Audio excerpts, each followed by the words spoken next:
Hi everybody, my name is Matt. This video is a brief introduction to the game of cricket.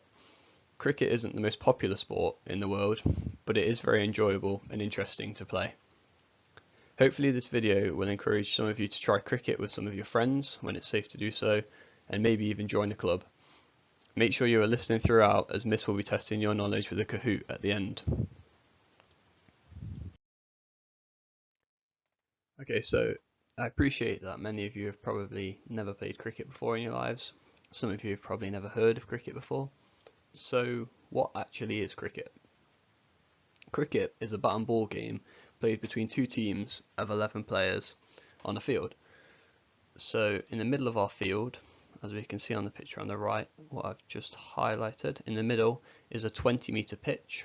We also call that a wicket.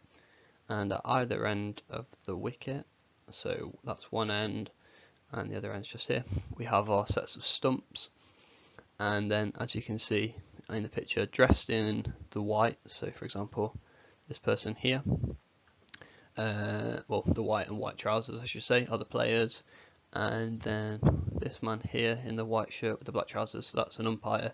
I've kind of covered him up with my highlighting, but that's the other umpire there. A common misconception about cricket is that it originated in Asia. This is false, and it's widely considered that cricket originated in the southwest of England in the mid 16th century.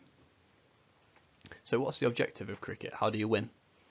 Well, as I said, there's two sides, and one side will bat first and the other will bowl and field, and then they'll swap over in between. So if you're on the batting side, your aim is to score as many runs as you can without getting out. And the way that you can score runs, and I will go into this in a bit more detail soon, is by hitting the ball and running in between the wickets, just like that. And if you're on the bowling and fielding side, you want to prevent this by getting them out and stopping the ball, chasing after the ball. So this fielder might go chasing after it here, and once he's picked it up, he'll throw it to either end, and that will stop the batsman running, because if they try to, then they could get out, and they don't want that to happen. It's a little bit like rounders in the fact that once it's kind of at an end, you can't run, otherwise you'll get out. Alright, so now we know a little bit about what cricket is and some of the basics of how to play. What equipment do we need? So what do you need to play cricket? Sorry. So first of all, you need a bat. Here's a picture of some bats. They're made of willow and not oak, like a few people think. Here's our ball. So a ball is made of leather, and then this bit, which we call the seam, has a bit of cork involved. These balls are very hard, so you need to make sure that you have some protective gear. Here are the stumps. Here are some of the items of protective gear. There's more, but these are the most important.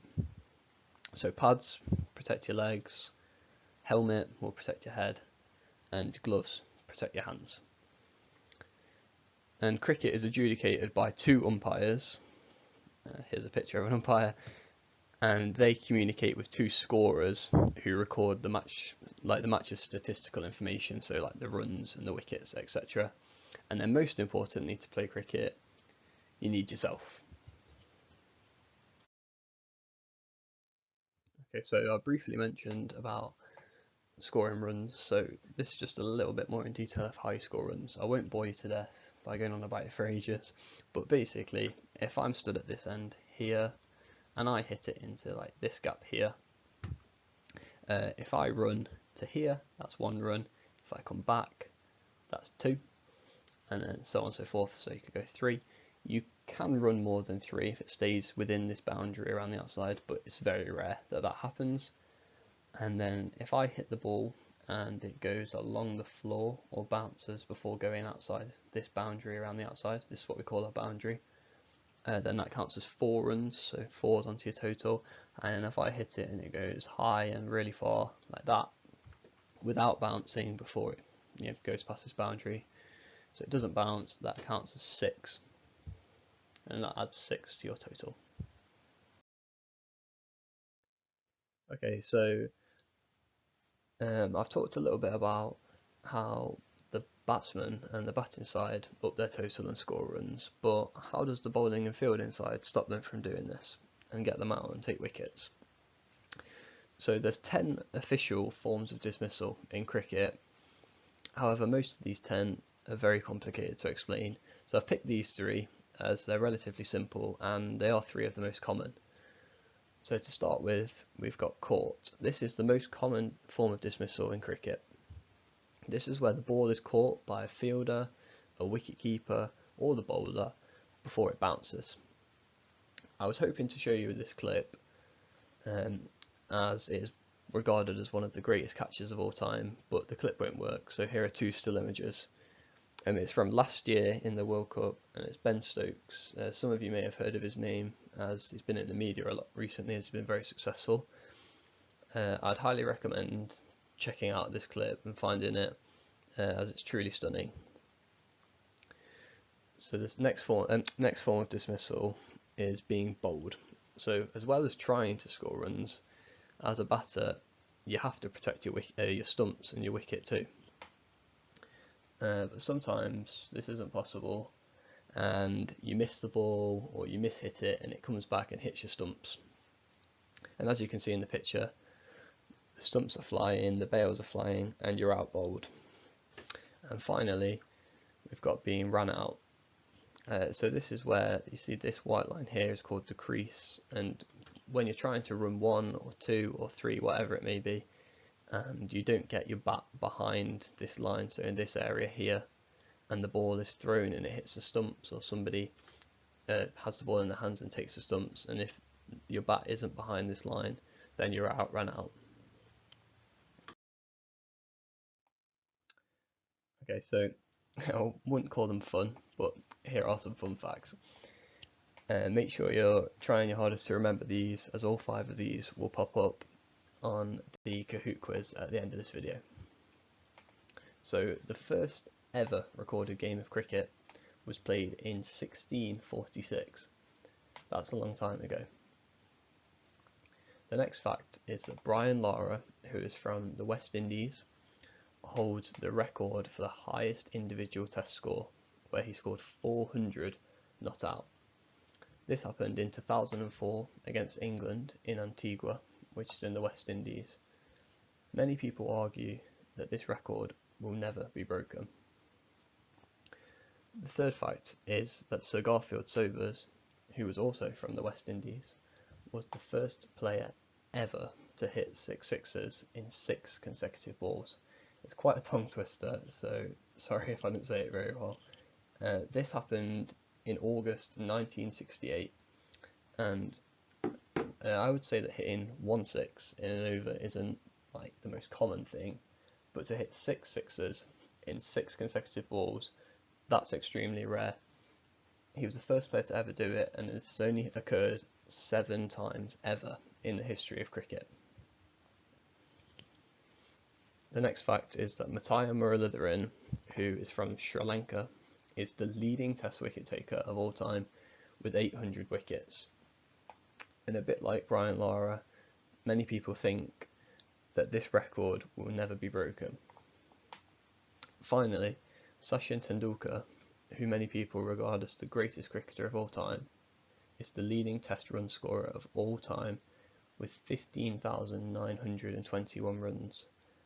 That's an incredible achievement, and once again, people think it will long stand forever and never be broken. The last thing I'm going to talk about on my presentation is the 2019 Cricket World Cup. So cricket is played in many different formats, but once again, most of them are quite confusing, so we'll keep it to just the one format, and that's the World Cup. The World Cup occurs every 4 years, just like the football.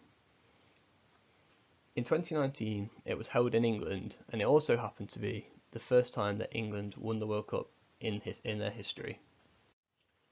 I'm sure some of you may have been watching it on the television.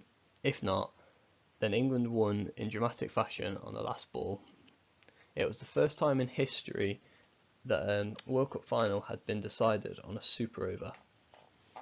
And I understand I probably said that term and you probably don't know what that means. So a super over is where both teams face 6 balls, and whichever team scores more runs off their 6 balls wins the match. New Zealand needed 2 runs off the last ball. However, the New Zealand batsman Martin Guptill was ran out trying to come back for the second run, so it meant that England won. And the picture in the top right shows the moment that he was run out. And in the top left you can see the reaction of the England players after and just how much it meant to them. In the middle, at the bottom, is the reaction of the England players when they were given the trophy. England's World Cup victory inspired many young children all across the country to take up cricket, whether that be just have a go with their friends or join a club. Thank you for watching and listening to my presentation. I hope you've learnt something you didn't know about cricket before, maybe learnt what cricket is, or maybe expanded upon what you already know about the sport. I hope it encourages some of you to give cricket a go. I'm not saying you have to go out and join a club, but when it's safe to do so, maybe take a bat and a ball out with some friends, or maybe in PE, suggest it to the teachers and see if you can impress them with your new skills and knowledge that you've learnt.